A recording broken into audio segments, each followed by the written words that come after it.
Visit OnTableTop.com and comment on all 3 days of the Flames of War Bootcamp to be in with a chance of winning one of 3 Flames of War bundles.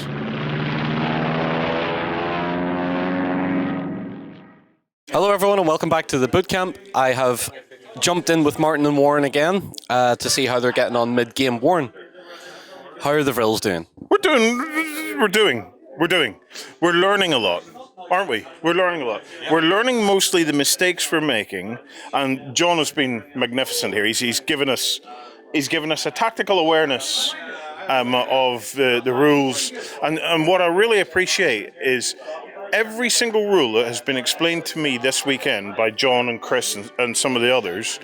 They've been able to state the real life background behind it. Yeah, so you're getting the rule and the reasoning for it. Yes. So everything, like at the start of the weekend, we were talking about armor, kind of like front facing and stuff like that. And then it was explained to me. I was wondering about, like, sure, I'm practically on the side, but when you're at an angle on the side, you actually increase the thickness of armor that you're trying to cut through. And everything has been making sense. So in this turn, Martin has been playing aggressively, doing really well. He's killing lots of my stuff, pinning me. But we're learning about probably the core to this is cover. Understanding how cover works and understanding how to stay in cover, keep in cover, and you make cover work for you, because your guys, when they're out in the open, are seriously squishy. Yeah. Seriously squishy. Like, because you take these 3 Panzer IVs here, they're rolling 4 dice each with machine guns. And I had some guys that I thought were in cover, but Martin outmaneuvered them and they weren't properly in cover. And before I knew it, 2 bases dead. Just so John's taking us through how to use buildings and various things and understand, like, for example, this is where I'm just at the moment. I had these guys here behind these buildings. So I could have tactically just kept him in behind the building and maybe nothing could shoot me unless Martin outmaneuvered me again. But then equally, if they can't see anything, they can't shoot, and it's just a waste. So it's balancing up about getting them into the building so that they can put some fire down, as opposed to just keeping them back. But at the moment, I'm really enjoying it. It's the very, very insightful game for us. Even with our flying saucers, it's still a very insightful game for us. Well, I'm learning a lot. Martin, what about you? Yeah, definitely. And I think what you said about it's not rules for rules' sake. It makes sense. Like, I'm literally picturing it in my mind. So we had a building to building battle here. I've got my men in this factory over here, and they're shooting to here. And it makes sense that, yes, even if I'm hitting, well, my bullets are going through walls, they might be pinging off of things, so therefore I've almost got to hit again to make sure I actually hit the people inside the building, not just hit the building.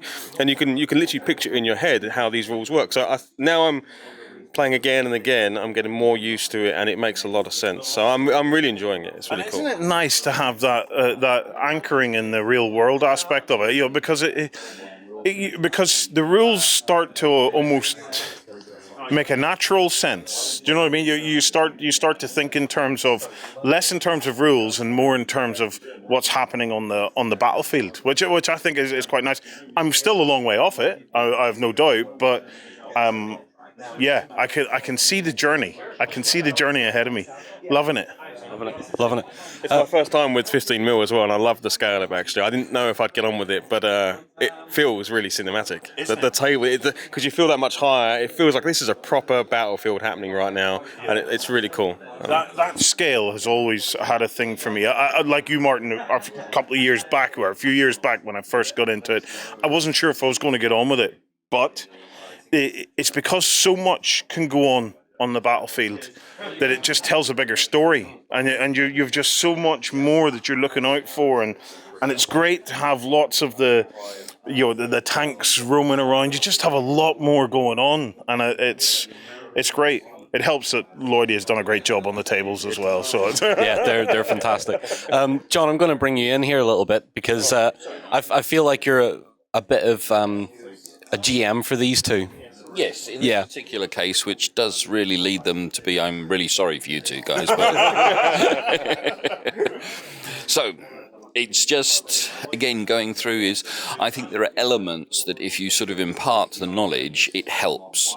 So things like positioning your objectives is, because you are the ones capturing the objectives, it's amazing how many times people will put it in the worst place for them. So, having an objective which is outside what the enemy can then capitalize on is a sensible move.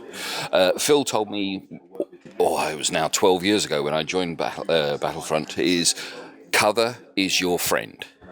And that is quite different to some other games, but once you get your head around that, it is literally a movement of always trying to minimize their ability to hit you.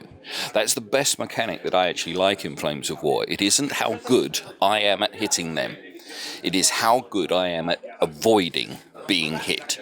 So as you see on there, it says hit on a 4+, hit on a 5+. I would prefer my cards to be scribbled out and hit on a 7+, but nobody will let me do that. But once you do that, what you're doing is, by using cover, now up to 5. Keeping in long range, up to 6. If you can get even more, definitely capitalizing on any tank that has to move to shoot you, which rate of fire 1 obviously gets the +1 there. Now they're hitting you on a 7. The chances of you taking damage are much, much minimalized. And that's the way to avoid getting killed. So yeah, trying to teach them, and so far they're doing a grand job of it, other than those Panzer IVs right in the middle there. So no, it looks good so far. Yep. So everyone's enjoying it. You're learning a lot. Yep. John's watching how pulpy you can be. We're not bending any rules. They are literally just a replacement for Panzer IVs, but they are psyching him out. I'm getting to him. I'm getting into his head here. Seems good. We're going to come back again, I'd say, towards the end of the game, perhaps, and we'll maybe do a little roundup with you as well and see how it went in total. That's great. I'm just hoping that there'll be 3 crashed spaceships with loads of smoke coming out of them. I'm doing everything in my power to make sure that happens.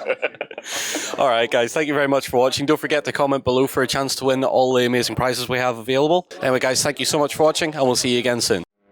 Visit OnTableTop.com and comment on all 3 days of the Flames of War bootcamp to be in with a chance of winning one of 3 Flames of War bundles.